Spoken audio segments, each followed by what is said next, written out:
اعوذ باللہ من الشیطان الرجیم، بسم اللہ الرحمن الرحیم۔ سورہ نمبر 10، آیت نمبر 46۔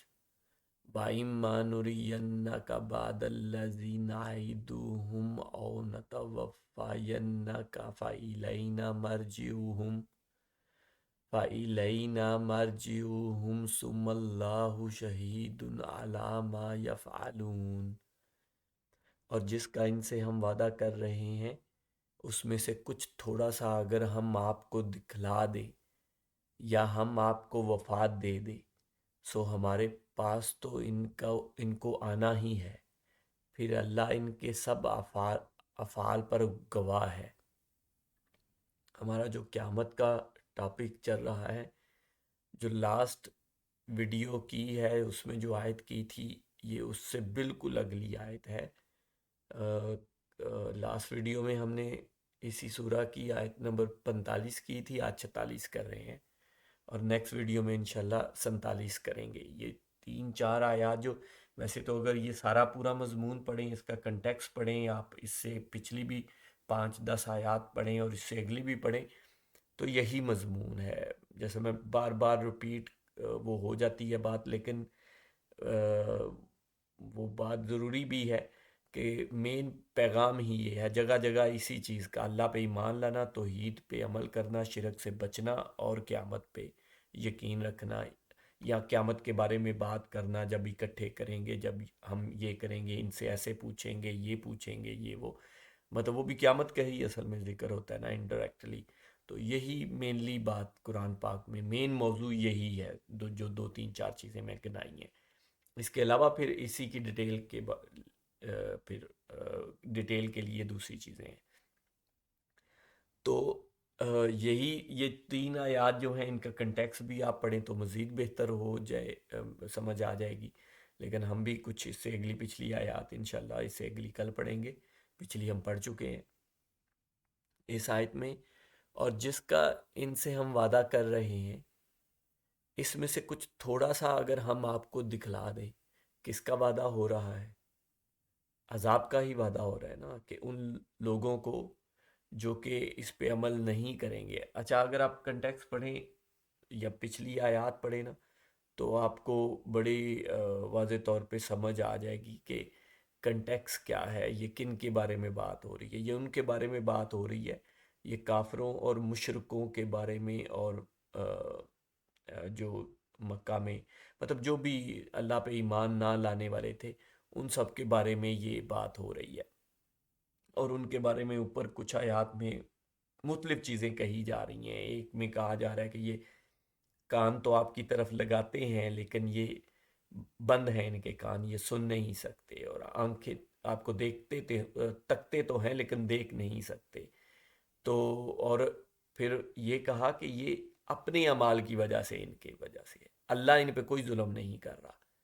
تو وہ جو ایک تقدیر کے انشاءاللہ ٹاپک میں ہم اس کو ڈیٹیل سے دیکھیں گے۔ میں نے پہلے بھی مینشن کیا تھا کہ جی وہ سب اللہ ہی کر رہا ہے، تو پھر ہمیں کیوں عذاب دیا جا رہا ہے، یا ہمیں کیوں عذاب دیا جائے گا، یا ہمارے ساتھ ایسا کیوں کر رہا ہے کہ جب اللہ جو چاہتا ہے وہی کرتا ہے، اور وہی سب چلا رہا ہے، وہی سب کر رہا ہے، تو پھر ہم کیا ہیں؟ ایسے کویسچنز اٹھتے ہیں نا۔ حالانکہ قرآن کا اس بارے میں بڑا واضح ہے۔ کہیں کچھ جگہوں پہ ایسا لگتا ہے کہ وہ تھوڑا سا ہے، کنفیوژن ہوتی ہے، ضرور ہوتی ہے، لیکن انشاءاللہ اس کو تقدیر کے اس میں ڈیٹیل سے کریں گے۔ لیکن آپ اس سے 1-2 آیات پچھلی خود ہی دیکھ لیں، اللہ پاک خود فرما رہا ہے۔ اس سے میرے خیال سے 2 آیات اگر آپ پیچھے چلے جائیں تو خود آپ پڑھ لیں وہ آیت بھی۔ اس کا بھی حوالہ نمبر اوپر ہے، تو آپ پچھلی بھی جا سکتے ہیں۔ کہ اللہ پاک فرما رہا ہے کہ اللہ کسی پہ ظلم نہیں کرتا، بلکہ یہ خود اپنے اعمال کی وجہ سے اپنی جانوں پہ ظلم کرتے ہیں۔ تو اس میں بھی وہ ہے کہ جو عذاب کا جس کا وعدہ ہو رہا ہے ان لوگوں کو، یہ جو منافق ہیں، مشرکین ہیں، کافر ہیں، جو بھی مطلب وہاں ایگزسٹ کرتے تھے اس طرح کے، جو اللہ کے پیغام کے خلاف تھے، تو ان کو اللہ پاک کہہ رہا ہے کہ جو ان سے وعدہ کیا جا رہا ہے جس عذاب کا، اس دنیا ہی میں ہی نا، ان کو ہم اس کا کچھ تھوڑا بہت دکھا دیں۔ تو ہمارا اب تھوڑا سا جو ٹاپک ہے نا، اگلی 2-4 آیات وہ اسی پہ ہی ہوں گی، کہ اللہ نے جو اس عذاب کی، جو اللہ معاف کرے، ہمیں تو نہیں، جو انسانوں کو اللہ پاک کہتا ہے جو کہ اللہ پہ ایمان نہیں لاتے، شرک کرتے ہیں، توحید پہ اس طرح ایمان نہیں لاتے، تو اللہ پاک ان کو جو کہتا ہے نا کہ میں عذاب قیامت والے دن حساب کتاب کر کے اس کے بعد دوں گا، اسی کی کچھ جھلک جو ہے وہ اللہ پاک جب اللہ کے رسول آ جاتے ہیں، کسی قوم کی طرف رسول آ جاتا ہے تو وہی عذاب اس قوم پہ نازل کیا جاتا ہے، اسی کی جھلک دکھائی جاتی ہے۔ اسی کے بارے میں 3 4 اگلی آیات انشاءاللہ ہم کریں گے، اور یہ بھی اسی بارے میں ہے۔ اس سے اگلی آیت میں یہ اصول بھی واضح اللہ پاک کر دیں گے۔ اس کی اگلی آیت میں یہ والا اصول جو بھی میں نے بیان کیا ہے نا، کہ جب کوئی رسول آ جاتا ہے تو اس کا پھر فیصلہ اسی دنیا میں کر دیا جاتا ہے، اور اس کو عذاب چکھایا، اس کا کچھ نہ کچھ عذاب ان پہ ڈالا دیا جاتا ہے۔ اس کی بہت ساری مثالیں ہیں، بہت سارے واقعات بیان ہوئے ہیں، وہ انشاءاللہ ہم دیکھیں گے آگے ڈیٹیل سے۔ آج یہ ویڈیو لمبی ہو رہی ہے تو اس کو جلدی سے دیکھ لیتے ہیں۔ اچھا، یا ہم آپ کو وفات دے دیں۔ دوسرا یہ ہے کہ نبی پاک صلی اللہ علیہ وسلم کو ہی ان سے، مطلب ان کی ہدایت کا جو سلسلہ ہے وہی ختم کر دیا جائے، تو ایک دفعہ ہی یہ تباہ ہو جائیں یا جو بھی ہے، مینز نبی پاک صلی اللہ علیہ وسلم کی وجہ سے ان پہ عذاب اس طرح نہیں کیا جا رہا، وہ ان میں موجود ہیں۔ اگر وہ ان کو وفات دے دی جاتی ہے تو پھر تو اللہ پاک ان پہ عذاب بھی نازل کرے گا۔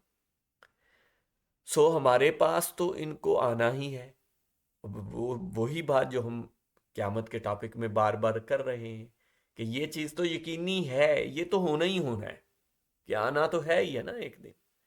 اچھا، پھر اللہ ان کے سب افعال پر گواہ ہے، کہ یہ دیکھیں کہ کیا، مطلب وہ کہ کوئی چیز چھپ سکتی ہے جس پہ اللہ گواہ ہو جائے، کہ اللہ ہر افعال پہ، ہر کام پہ اللہ گواہ ہے۔ یہ میں آیات شیئر کر رہا ہوں تاکہ آپ خود غور و فکر کریں، عربی کے ساتھ اردو میں بھی ترجمے کے ساتھ پڑھیں قرآن پاک کو، اور اس کو سمجھنے کی کوشش کریں اور خود پڑھیں، والا نمبر اوپر ہوتا ہے۔ جزاک اللہ خیر۔